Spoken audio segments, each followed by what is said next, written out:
નમસ્તે દર્શક મિત્રો, આજે આપણે મળીએ છીએ આપણા મહેમાનને.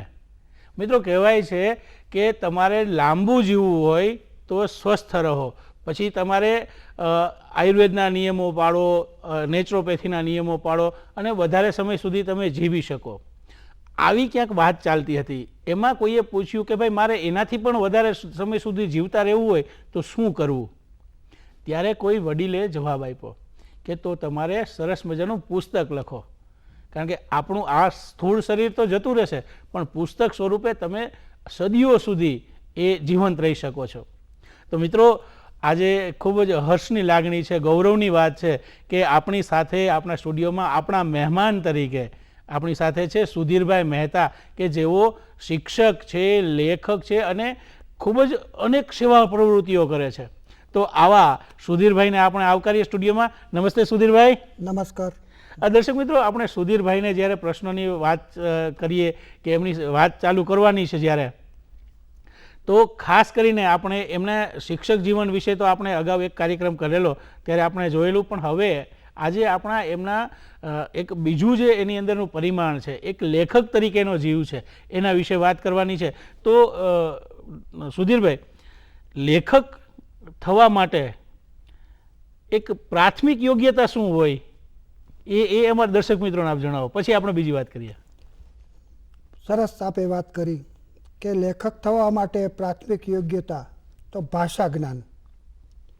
આપણી ભાષા માતૃભાષા ગુજરાતી, અને આપણે નાના હતા ત્યારથી પેલો શબ્દ બોલ્યા બા.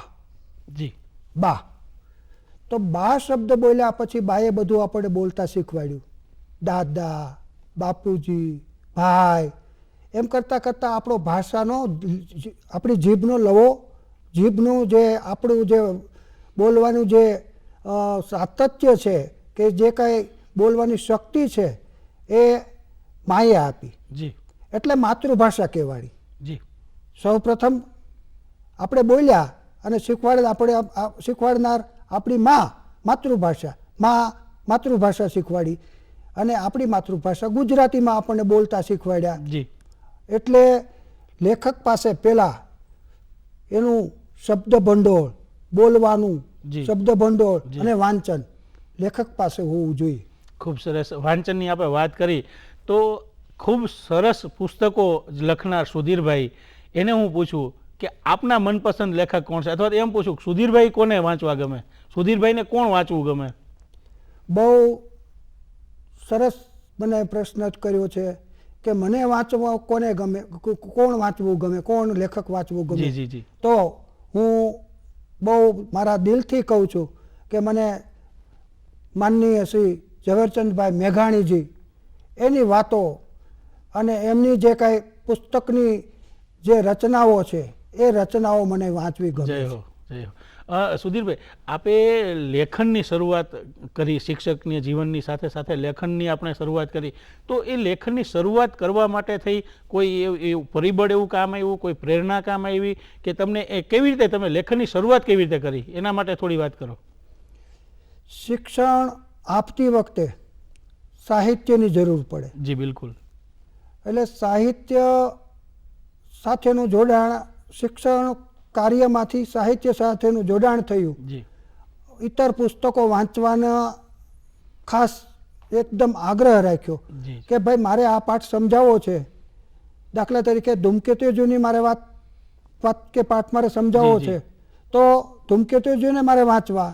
મેઘાણીભાઈને વાત કરવાની હોય, એનો પાઠ હોય તો મેઘાણીભાઈને મારે વાંચવા. એમ કરતાં કરતાં મારો ભાષા વિકાસ સજ થયો અને શબ્દ ભંડોળ પણ મારી પાસે થયું અને હું લખતો થયો. અચ્છા, સૌથી પહેલું પુસ્તક અથવા તો સૌથી પહેલો લેખ કે તમારી લેખનથી, તમારી કલમથી સૌથી પહેલાં કયા શબ્દ દેહે આકાર લીધો, એના વિશે થોડી વાત કરો. સૌથી પહેલાં મેં શેઠીનો સંગાથી નામની નવલિકા લખી અને સખી મેગેઝિનમાં મેં મોકલી, પ્રગટ થઈ. જી. અને મને અતિ આનંદ થયો કે આહા, મારી લખેલી વાર્તા નવલિકા પ્રગટ થઈ છે. એમાં ચિત્રો પણ હતા, મારી વાર્તા પ્રમાણેના ચિત્રો પણ હતા અને એ અંક મારા હાથમાં આવ્યો અને હું હર્ષિત થયો કે મારી પહેલી વાર્તા પ્રગટ થઈ. અને હું બધાને બતાવું કે જો મારી પહેલી વાર્તા પ્રગટ થઈ, મારી પહેલી વાર્તા પ્રગટ થઈ. એ લોકો મને પ્રતિભાવ આપે અને હું રાજી થાવ કે લોકો સુધી હું પહોંચ્યો છું. જી, એ કયા વર્ષમાં આપે પહેલું પુસ્તક છે એ કયા વર્ષમાં આપે પ્રકાશિત કર્યું? પહેલું પુસ્તક મેં ભવસાગરના મોતી, કે આકાશવાણીમાં હું લખતો રત્નકણિકાઓ, જી, પ્રગટ થતી, પ્રસારણ થતું. જી જી જી. અને એ પ્રસારણ થયા પછી એ સ્ક્રિપ્ટ હું સાચવી રાખતો, લખાણ સાચવી રાખતો. એમ કરતાં કરતાં 52-53 જેટલી રત્નકણિકાઓ ભેગી થઈ. અને એક મિત્ર મને મારા મામાના દીકરાના શાળા અમેરિકા રહે, જી જી, અને એક પ્રસંગમાં મને ભેગા થયા. એ ગુજરાતીના ચાહક, ગુજરાતી સાહિત્યના ચાહક અને તળપદી ભાષાના ચાહક. એટલે મને કે સુધીરભાઈ શું લખો છો? મેં કીધું અત્યારે તો રત્નકણિકાઓ ચાલે છે. જી. તો કે રત્નકણિકાઓનું પુસ્તક બનાવો. મેં કીધું મારી પાસે પૈસા નથી, જી જી, હું શિક્ષક, મારો પગાર ટૂંકો. તો કે કાંઈ વાંધો નહીં એમ કહીને એ તો અમેરિકા જતા રહ્યા. જી, પછી 15-20 દિવસે મને એક 20,000 રૂપિયાનો ચેક મોકલ્યો અને પત્રમાં લખ્યું કે તમે રત્નકણિકાનું પુસ્તક પ્રગટ કરો. એટલે મેં એ પુસ્તક બનાવવા માટેનો સંકલ્પ લીધો કે ચાલો મારી પાસે સાહિત્ય છે અને એ પુસ્તક મારે પ્રગટ કરવું છે. તો આમાં આવું સરસ મજાનું આકાશવાણીના માધ્યમમાંથી પસાર થયેલું સાહિત્ય અને સમાજ સુધી હું પહોંચાડું તો હું ધન્ય બનીશ. એટલે એ સાહિત્ય લઈને હું પ્રવીણ પ્રકાશનમાં ગયો અને ગોપાલભાઈએ આ પુસ્તક પ્રગટ કરવા માટે મને સધિયારો આપ્યો અને એ પુસ્તક મારું પ્રગટ થયું. અને એ પહેલાંની વાત કરું તો એની પ્રસ્તાવના મારે બહુ, જે સમાજમાં જેમનું સ્થાન હોય, સમાજમાં જેમને વંદનીય વ્યક્તિ તરીકે ઓળખાતી હોય એવા વ્યક્તિનું મારે પ્રસ્તાવના લેવી એવું મેં નક્કી કર્યું. સ્વામી સચ્ચિદાનંદજી પાસે હું દંતાલી ગયો. જી જી, અને સ્વામીજીએ મને પ્રસ્તાવના લખી આપી, મોરારી બાપુએ મને આશીર્વચન લખી આપ્યા. અને એ પુસ્તકનું વિમોચન અમારી બાજુમાં વંડા, મારું વતન વંડાની બાજુમાં સેંજળ ધામ, ત્યાં બાપુની કથા હતી. એ કથામાં મોરારી બાપુએ આ પુસ્તકનું વિમોચન કર્યું. અને આ પુસ્તક મારું ભવસાગરના મોતી, બાપુએ આશીર્વચનમાં કહ્યું હતું કે આ પુસ્તકને પાંખો આવશે જી, અને ઉડશે અને લોકમાનસમાં માળો કરે એવી હું સમાધિ પુરુષને પ્રાર્થના કરું છું.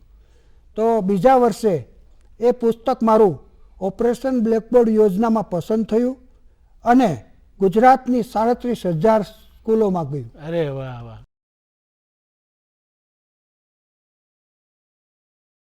સાહેબ, આપણે વાત કરી કે રત્નકણિકા, તો અને પહેલાં વાત કરી કે એક નવલિકા લખી, તો આપે લખાણના કેટલાક ક્ષેત્રોને તમે ખેડ્યા છે? કારણ કે લખાણમાં તો ઘણું બધું હોય, એક કવિતા હોય, ટૂંકી વાર્તા હોય, નવલિકા હોય. આપે કયા કયા એમાંથી એ ખેતરો ખેડ્યા છે? મેં લગભગ બધા ક્ષેત્રોને આવરી લીધા છે. ધર્મ વિશે ધર્મકથા લખતો, શ્રાવણની ધર્મકથા સૌરાષ્ટ્ર સમાચારમાં લખતો. જી. પછી વૃદ્ધો વિશે મેં લગભગ 10-12 વર્ષ સુધી સૌરાષ્ટ્ર સમાચારમાં પાનખર નામની કોલમ લખી. અરે વાહ. એમાંથી મેં 6-7 પુસ્તકો કર્યા. એ ઉપરાંત નારી જગત, નારી રત્નો વિશેનું પુસ્તક લખ્યું મેં, વૃદ્ધો વિશેનું પુસ્તક મેં લખ્યું. પછી શિક્ષણ વિશેના અનેક લેખો મેં અનેક સામયિકોમાં લખ્યા. જી. તો અને ખાસ તો મારા વડીલો, વૃદ્ધો મને વધારે પ્રિય, એટલે વૃદ્ધો ઉપર મેં વધારે ખેડાણ કર્યું છે. યુવાનો ઉપર પણ મેં લખ્યું, યૌવને ટવક્યા મોર, એ પુસ્તક મારું યુવાનો ઉપરનું છે. વલોણાનો સાર તો ઘર ઘરની સંસાર કથાઓ છે. એ રીતે ભવસાગરના મોતી તો એ બધી આધ્યાત્મિક રત્નકણિકાઓ છે. દાખલા તરીકે ઈચ્છા, દાખલા તરીકે મૃત્યુ, આ વિષયમાં 5 મિનિટમાં બધું કહી દેવાનું, આ રત્નકણિકા. અને સવારના પોરમાં ભજન પૂરા થયા પછી પ્રભાતના પોરમાં એ રત્નકણિકા લોકોના કાન સુધી પહોંચે અને લોકો આનંદ પામે, એનું પુણ્ય ભાથું મને પુસ્તક રૂપે મળ્યું. એનું પુણ્ય ભાથું મળ્યું હોય તો ભવસાગરના મોતી છે. જી. સુધીરભાઈ, આપણે ત્યાં કહે કે ભાઈ માવતર હોય એના માટે બધા સંતાન સરખા હોય, પણ એક લેખક તરીકે જ્યારે હું તમને પૂછું કે ભાઈ સુધીરભાઈ તમારા પુસ્તકો છે ઘણા બધા, તમે જેમ વાત કરી કે ઘણા પુસ્તકો છે, આપણે પુસ્તક વિશે પણ વાત કરીશું, પણ એ પુસ્તકોમાંથી કે એક પસંદગીનું પુસ્તક હોય જેના વિશે વાત કરવી તમને ગમે, એવું સૌથી વધારે વાત કરવી ગમે, અથવા તો એ પુસ્તક વિશે તમારે લોકો સુધી તમે કહો કે ભાઈ આ પુસ્તક બહુ મને મારા હૃદયની નજીક છે, તો એવું પુસ્તક કયું છે એના વિશે થોડી વાત કરો આપ. પુસ્તકો તો બધા મને મારા વાલા જ પુસ્તકો છે, કારણ કે મેં એમાં મારો પ્રાણ રેડ્યો છે. જી. અને જેમ જનેતા છે એ બાળકને નાનું હોય અને ઘોડિયામાંથી ઘોડે ચડનાર બનાવે, એમ મેં મારા હૃદયને વલોવી અને પુસ્તકો લખ્યા છે. પણ મને સૌથી વધારે વહાલું પુસ્તક હોય તો 52 નારી રત્નોનું ભલી ભૂમિકા ભલા નામ. 52 નારી રત્નો સમાજમાં જે છે અત્યારે અને કામ કરી રહ્યા છે, એ 52 નારી રત્નો વિશેનું પુસ્તક મને વધારે પ્રિય છે. જી. સુધીરભાઈ, જ્યારે પુસ્તકની જ વાત આપણે કરી રહ્યા છીએ તો તમે શરૂઆતમાં કહ્યું કે તમે લેખ અખબારોમાં પણ લખ્યા છે, તો અખબારનું લેખન કાર્ય અને પુસ્તકનું લેખન કાર્ય એ આમ જોઈએ તો બેઝિકલી થોડું અલગ અલગ હોય કે સમય મર્યાદા હોય પહેલાંમાં, કે અમુક સમયમાં આપણે કટાર કે આપણી જે કોલમ હોય એ આપી દેવાનું હોય, તો આ બંનેના લેખનમાં તમને પોતાનો અનુભવ કેવો રહ્યો, તમને વધારે કયું ગમ્યું? પુસ્તકો મને વધારે ગમ્યા, કારણ કે પુસ્તક છે એ ચિરંજીવી છે. પુસ્તક મેં લખ્યું ભવસાગરના મોતી કે માવતરના ટેરવા કે લીલીવાડીના રખોપિયા, આ પુસ્તકો ચિરંજીવી છે. એ સૂર્યચંદ્ર રહેશે ત્યાં સુધી પુસ્તકનું અસ્તિત્વ રહેશે, અને પેપરમાં કે બીજા સામયિકોમાં લખીએ તો એ લાંબો સમય સુધી રહેતું નથી. એટલે વધારે પુસ્તકો અત્યારે મેઘાણીભાઈને આપણે વાંચીએ છીએ, અત્યારે આપણે શ્રી કલાપી સાહેબને વાંચીએ છીએ, પછી પન્નાલાલભાઈ પટેલને પણ વાંચીએ છીએ. તો આ બધા જે પુસ્તકોનો ખજાનો છે, પુસ્તકો એ એક જાતનો ખજાનો છે, એ ત્રીજી આંખ છે. માણસની ત્રીજી આંખ હોય તો પુસ્તક છે. એટલે પુસ્તકનું લખાણ એ ચિરંજીવી છે, એ મને ગમે છે. અને પુસ્તકો પ્રગટ કરવા પણ મને ગમે છે, અને લોકો સુધી પહોંચે અને લોકો એને હોશે હોશે વાંચે. હજુ સુધી મારા પુસ્તકો બહુ સરસ રીતે લોકો સુધી પહોંચ્યા છે, સરસ રીતે લોકોએ પોખ્યા છે, અને એના પ્રતિભાવો મને સમાજમાંથી સારા મળ્યા છે, એનો મને આનંદ છે. જી. આપે વાત કરી કે મેં પૂછ્યું આપને કે આપનું પસંદનું પુસ્તક કે આપના હૃદયથી વધુ નજીક હોય, એમાં આપે કહ્યું કે ભલી ભૂમિકા અને ભલા નામ. હવે હું તમને એ જ પ્રકારનો બીજો એક પ્રશ્ન પૂછવા માંગુ છું કે તમારા ઘણા બધા પુસ્તકો છે, તો એક તો એ પુસ્તકો કેટલા છે, કયા કયા છે એની વાત કરો, અને લોકોમાં સૌથી વધારે આદર પ્રાપ્ત થયું હોય અથવા લોકોની સૌથી વધારે માંગ થઈ હોય કે આ પુસ્તક મને ગમે છે એમ, તો એના વિશે થોડી વાત અમારા દર્શક મિત્રોને આપ જણાવો. આમ તો રત્નકણિકાનું ભવસાગરના મોતી પુસ્તક એ ઓપરેશન બ્લેકબોર્ડ યોજનામાં સરકારશ્રીએ સ્વીકાર્યું અને ગુજરાત રાજ્યની શાળાઓને આપ્યું. અને એ વાતનો આનંદ મને છે કે વિદ્યાર્થીઓના કરકમળ સુધી એ રત્નકણિકાઓનું પુસ્તક પહોંચ્યું, એ બાળકોએ વાંચ્યું અને એના પ્રતિભાવો મને મળ્યા. શિક્ષકશ્રીઓએ પણ વાંચ્યું. પ્રાર્થનામાં સુવિચાર આપવાનો હોય તો મારું પુસ્તક રત્નકણિકાનું ભવસાગરના મોતી, એમાંથી બાળક સુવિચાર આપે, રત્નકણિકા વાંચે અને સવારના પોરમાં પ્રાર્થનામાં એના શબ્દો ગુંજે અને બાળકો અને શિક્ષકશ્રીઓ રાજી થાય. આપના પુસ્તકો વિશે થોડી જણાવો કે કયા કયા પુસ્તકો આપે લખ્યા છે. હા, આ મારા વિશેની આખી પુસ્તિકા વંદિતાબેન રાજ્યગુરુએ બનાવી, અને મારા જે પુસ્તકો છે એના ફોટા પણ પાછળના ભાગમાં આપ્યા છે. આ તાજેતરનું ગઈ સાલનું પુસ્તક માનવરત્ન, કે આમાં મેં 60 જેટલા માનવરત્નોનો સમાવેશ કર્યો અને ગુજરાત માનવરત્ન એવું મેં આ પુસ્તકનું નામ આપ્યું.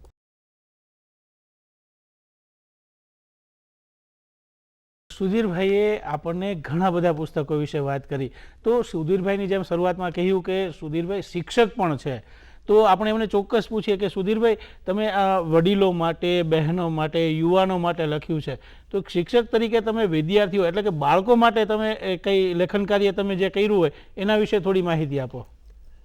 બાળકો માટે અમારા જિલ્લા શિક્ષણ અને તાલીમ ભવન દ્વારા જે સેમિનારો, જે વર્કશોપો થતા એમાં અમારે નાટકો, શેરી નાટકો લખવાના આવતા. પછી બાળકો વિશેના જે મોડ્યુલો બનાવવાના હોય એમાં પણ લેખન કાર્ય કરવાનું થતું. પછી જીવન શિક્ષણ નામનું માસિક આવે તો એમાં પણ મેં લેખો લખ્યા છે અને શિક્ષકો માટે પણ મેં મારા લેખો પ્રગટ કરેલા છે. જી, વાત કરીએ કે અત્યારે ઘણા જે પેલો આપણો સમય છે કે સોશિયલ મીડિયાનો સમય છે, ઇન્ટરનેટનો સમય છે, લોકો ઘણી જગ્યાએથી ઉઠાંતરી કરીને પોતાના નામે છાપી દેતા હોય એવું પણ ઘણી જગ્યાએ બનતું હોય છે. તો આવા સમયે જે લોકો નવોદિત છે કે જે નવા નવા આ ક્ષેત્રમાં આવી રહ્યા છે, જે મેં શરૂઆતમાં પ્રશ્ન પૂછ્યો હતો કે લેખકમાં શું ક્વોલિટી હોવી જોઈએ, શું પ્રાથમિક જરૂરિયાત છે, તો એક નવોદિત જે લેખક છે કે જે લખી રહ્યા છે અથવા એને લેખનમાં આવવું છે, તો એના માટે આપના તરફથી કોઈ સલાહ કે કોઈ સૂચના હોય તો એ આપ દૂરદર્શનના માધ્યમથી તમે લોકો સુધી આપી શકો છો. ચોક્કસ. લખવા માટે મનની એકાગ્રતા, તમારું મન લખવા તરફ અત્યારે વળેલું છે, તમે કયા સંજોગોમાં છો, કેવી પરિસ્થિતિમાં છો, એ પહેલું. બીજું કે નવા લેખકો જે નવું લખવા માગે છે કે નવા લેખકો છે એને હું ખાસ કહીશ કે તમે તમારું વાંચન વધારો, તમે તમારું શબ્દ ભંડોળ વધારો. પછી લોકો આપણા સમાજમાં જે કાંઈ બને છે, જે કાંઈ બનાવો બને છે, સારાય બને છે અને નઠારાય બને છે, તો સારા અને નઠારા બંને પ્રસંગો એને તમે તમારા હૃદયની અંદર ઉતારો. દાખલા તરીકે તમે બજારમાં નીકળ્યા, ઘરેથી ગામમાં નીકળ્યા છો અને કન્યા વિદાય થાય છે, કન્યાની દીકરીને સાસરે વળાવે છે અને એ દ્રશ્ય તમે જુઓ છો, તો આ દ્રશ્ય તમે જોઈ લીધું, તમારા મગજના કેમેરામાં તમે કંડારી નાખ્યું. પછી તમારી પાસે શબ્દ ભંડોળ છે તો નિરાતે બેસી, શાંતિથી બેસી અને કન્યા વિદાયનો પ્રસંગ છે એમાં તમે પાત્રો બનાવો. બાપુજીનું પાત્ર, બાનું પાત્ર, ભાઈનું પાત્ર, બહેનનું પાત્ર, એ જે દીકરી છે એના પતિનું પાત્ર અને કન્યા વિદાયનો જે પ્રસંગ છે અને જે કાંઈ શિખામણ એને આપે છે દીકરીને એના માવતરિયા, એ શિખામણના શબ્દો તમે સાંભળ્યા હોય તો એમાં તમારી વાર્તામાં અંકિત કરો અને એમાંથી કંઈક એવું તત્વ નીકળશે, એવું સત્વ નીકળશે, એવું મમત્વ નીકળશે કે તમે તમારી વાર્તાને સારો ઓપ આપી શકશો.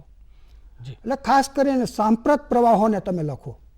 સાંપ્રત પ્રવાહોની ખાસ જરૂર છે લખવાની. બાકી જે બની ગયેલી ઘટના છે કે બની ગયેલો પ્રસંગ છે કે જે કાંઈ તમે જુઓ છો એ તો બની ગયું છે, એ ભૂતકાળ થઈ ગયો. પણ વર્તમાનમાં તમે જીવો છો અને વર્તમાનમાં જીવો છો ત્યારે તમે દાખલા તરીકે તમે બસમાં જાઓ છો અને કોઈ બે વૃદ્ધો પતિ પત્ની બંને વાતો કરે છે, સાથે કોઈ નથી, એની સાથે કોઈ નથી, નથી એનો દીકરો કે દીકરાનો દીકરો, કોઈ નથી.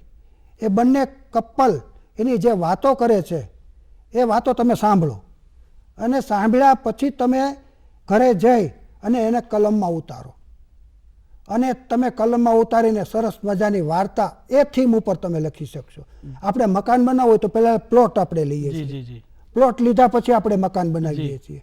તો તમે પહેલાં પ્લોટ નક્કી કરો કે મારે કયા એંગલમાં લખવું, કેટલું લખવું અને પછી ભાષા સુધી. ભાષા સુધી બહુ મહત્ત્વનું છે.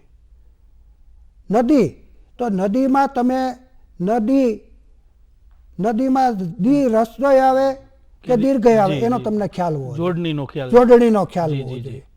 વ્યાકરણ તમારું થોડુંક સમૃદ્ધ હોવું જોઈએ અને પછી જેમ વાંચશો એમ તમારું વ્યાકરણ સમૃદ્ધ થશે, તમે લખતા થશો અને જેમ લખશો એમ અક્ષરો પણ તમારા સારા થશે. લેખકના અક્ષરો સારા હોવા જરૂરી છે, કારણ કે તમે લેખક થયા પછી તમે તમારું સાહિત્ય બીજાને મોકલવાના છો, કોઈ પુસ્તક લખવા કરવા માટે મોકલવાના છો, કોઈ તમે પેપરમાં મોકલવાના છો તો તમારે અક્ષરો સારા હશે તો પહેલો પ્રભાવ તમારો એમાં પડશે. જી એટલે નવોદિત લેખકોને મારી ખાસ વિનંતી કે તમારા અક્ષરો સારા થાય, તમારું વ્યાકરણ સારું થાય, તમે સાંપ્રત પ્રવાહ ઉપર લખો અને વધારેમાં વધારે એમાં રસો ઠાલવો. જી હાસ્ય રસ, કરુણ રસ, વીર રસ, આ બધા રસો છે એ રસોથી ભરપૂર. હવે એ ઇંતજાર થવો જોઈએ કે હવે આ વાર્તામાં હવે શું આવશે, જી જી હવે શું આવશે. જી બિલકુલ. અને પછી ક્રમશઃ વાર્તા ચાલતી હોય તો બીજો ભાગ એને વાંચવાનું મન થાય વાંચકને જી જી કે બીજા ભાગમાં શું હશે, અહીંયા અધૂરું મૂકી દીધું છે. જકડી રાખે. જકડી રાખે. જી જી પતિ પત્ની એ બંને જુદા પડી ગયા છે, છેલ્લે તમે જુદા પાડી દીધા છે, તો હવે પતિ પત્ની ભેગા ક્યારે થશે જી બિલકુલ. અને કયા સંજોગોમાં થશે, જી વાર્તાના વળાંકમાં એ આવશે આવતા અંકમાં. તો ત્યાં સુધી વાંચકને રાહ જોવી પડે. જી બિલકુલ. એવું તમે લખો. જી દર્શક મિત્રો, સુધીરભાઈએ ખૂબ સરસ વાત કરી કે સત્વ, તત્વ અને મમત્વ. હવે આ બધી વાત, આ બધા જે તત્વ છે, સત્વ છે, મમત્વ છે, આ જ્યારે આપણા લેખનમાં આવે અને ત્યારે એ સમૃદ્ધ લેખન આપણું ગણાય. એક છેલ્લી વાત હું આપને ખાસ અત્યારે પૂછવા માંગીશ, એક યુવાન તરીકે, એક દર્શકના પ્રતિનિધિ તરીકે, કે અત્યારે જે સાહેબ ઇન્ટરનેટ હોય કે કોઈ પણ બીજી જગ્યાએ એક સસ્તા પ્રકારનું સાહિત્ય આપણે એને કઈ જે શિષ્ટ રીતે આપણે ન એને વાંચી શકીએ એવું પ્રમાણ, એવું લેખાણ વધતું જાય છે. તો એવા સમયે આપ એક લેખક તરીકે તમને કેવી લાગણી થાય કે જ્યારે સમાજમાં શિષ્ટ સાહિત્ય ઘટતું હોય એવું લાગે છે તમને? તો એના વિશે ખાલી એક છેલ્લી વાત કરીને આપણે વાત પૂરી કરીએ. સામાન્ય રીતે આપણે કોઈ પણ વસ્તુ લેવા જઈએ, દાખલા તરીકે આપણે કેળાની લારીએ ગયા, જી તો કેળા સારા પણ છે અને બગડી ગયેલા પણ છે. જી તો આપણે કેવા કેળા લઈશું? સર આપણે સારા કેળા લઈશું. તો જે સારું છે, હંસની જેમ હંસવૃત્તિ દાખવવાની છે આપણે સૌએ, કે હંસને તમે કહેવાય છે કે હંસને તમે પાણી ને દૂધ આપો તો એ દૂધ પી જાય છે અને પાણી રહેવા દેશે. જી જી એ રીતે આપણે સારું છે એ લેવાનું છે અને સારું નથી એને મૂકી દેવાનું છે. સરસ. દાજી ગયેલી ભાખરી હોય તો દાજી ગયેલી ભાખરી આપણે ખાતા નથી, બાજુમાં મૂકી દઈએ છીએ, અને સારી ભાખરી તાવડીમાંથી ઉતરીને પત્ની આપે તો સારી ભાખરી આપણે ખાઈએ છીએ. બરાબર. એ રીતે સારું ગ્રહણ કરવાનું. જી દર્શક મિત્રો, નિરક્ષીર વિવેક વિશેની ખૂબ સારી વાત કરી કે સમાજમાં તો ઘણું બધું છે, આપણે શું લેવું છે એ આપણે નક્કી કરવાનું છે. તો એક છેલ્લો હું પ્રશ્ન સુધીરભાઈને પૂછીશ, અને એ છે કે સુધીરભાઈ, આપનો જીવન મંત્ર શું છે? એક તો એ, અને બીજું કે દરેક શરીરની એક મર્યાદા હોય. અમે તો ઈચ્છીએ કે આપ ખૂબ દીર્ઘાયુ નિરામય જીવન જીવો, પણ સુધીરભાઈ આ જગતમાંથી ગયા પછી લોકો આપને કઈ રીતે યાદ કરે એવું ઈચ્છો, એના વિશેની વાત કરી અને આપણે વાતને વિરામ આપીએ. મારું જીવન જ હું એમ ઈચ્છું છું કે જીવન અંજલિ થાજો, મારું જીવન અંજલિ જય થાજો. હો. બસ મારું જીવન અંજલિ બને, અને વરસેલા વાદળની જેમ વાદળું આવે, વરસી જાય, ખાલી થઈને વયું જાય, હું વરસી જાઉં અને એ રીતે સમાજને કંઈક આપતો જાઉં. સમાજનું ઋણ મારા ઉપર છે, એ સમાજનું ઋણ હું પાછું આપીને જાઉં. મારી ઉપર કોઈ પણ જાતનું ઋણ રહે નહીં, અને હું બધાને લીલાછમ રાખું, મારા સાહિત્ય દ્વારા, મારા જ્ઞાન દ્વારા, મારી બુદ્ધિ દ્વારા, મારા શરીર દ્વારા. અને એ રીતે સમાજને કંઈક નવપલ્લવિત કરી અને મારી આંખોથી હું જોઈ અને મારી વિદાય થાય. અને કમસે કમ સ્મશાને લઈ જનારા 4 ડાઘુઓ મારી ચિત્તા પાસે ઊભા રહે અને રડે, બસ. અરે વાહ, આ મારી ખૂબ જ મોટી વાત સુધીરભાઈએ કહી, જે સમાજ માટે ખૂબ જ પ્રેરણારૂપ છે. અને મિત્રો, આપણે આજે એક જાણીતા શિક્ષક, એક પ્રખ્યાત લેખક અને ખૂબ જ સન્માન મેળવેલા, રાષ્ટ્રપતિ એવોર્ડ મેળવેલા એવા સુધીરભાઈ મહેતાને આજે આપણે મળ્યા. અને આપણે દૂરદર્શન વતી અને દર્શક મિત્રો વતી આપણે ખૂબ ખૂબ શુભકામનાઓ આપીએ. હજુ પણ આપ લખો અને લોકો સુધી આપની લેખની છે પહોંચતી રહે એ માટે અમે શુભકામનાઓ આપીએ છીએ સાહેબ. અને ફરીથી આપ પધારો એ માટે થઈ અને આપને આમંત્રણ પણ આપી દઈએ છીએ. ફરીથી એક વખત આપણે મળીશું. ત્યાં સુધી અમને રજા આપશો દર્શક મિત્રો. નમસ્કાર, ધન્યવાદ.